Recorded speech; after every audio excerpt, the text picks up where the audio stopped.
Isang beses lang tayo mabubuhay sa mundo.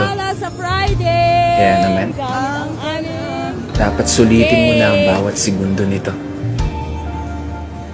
Gawin mo lang palagi yung mga bagay na tingin mo magpapasaya sa'yo. Puntahan yung mga lugar na gusto makita ng mga mata mo. Kasi isang beses lang, oo, isang beses lang, tayo may pagkakataon dumaan sa kalsada ng buhay na hindi mo na mababalikan. Dahil habang tumatanda tayo, meron tayong isang bagay na malimit na kakaligtaan. Yun ay maglaan ng oras para sa sarili nating kaligayahan. Kasi karamihan sa atin, puro trabaho na lamang nasa isip. Sa pagtulog na lang dinadaan yung pahinga habang namamasyal sa panaginip.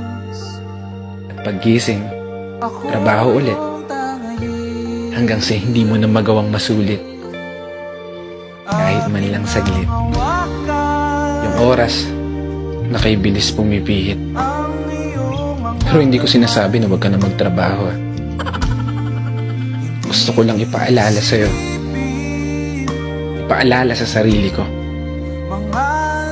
kapag dumating na yung araw na hindi mo na magagawang ihakbang ang mga paa mo, niguradong isa lang ang bagay na tatakbo sa isip mo.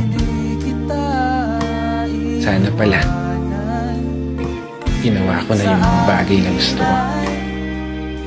Sana pala sinulit ko na yung mga oras na meron ako. Kaya hindi pa huli, may pagkakataon ka pa. Hanggat hindi nagpaparamdam si Lord, wala ka pang dapat ipag-alala. Hanggat hindi ka pa tumatago sa pintuan, wala kang dapat ipangamba. Dahil hanggat humihinga ka, magagawa mo pa. Gawin lahat ng mga bagay na gusto mo, basta masaya ka. Walang makakapigil sa'yo. Buhay mo yan. Kaya kung umabot ka hanggang dito at patuloy na nakikinig, maraming salamat. Dahil gaya mo, ginagawa ko lang din kung ano yung pangarap ko. Minsan ako masaya. Sa paraan na to, magawa kong may bahagi sa iba. Kaya isang pagpupugay para sa lahat ng mga kapatid na motorista na patuloy sumasabay sa hamon ng buhay. This is your brother Matt for today's video.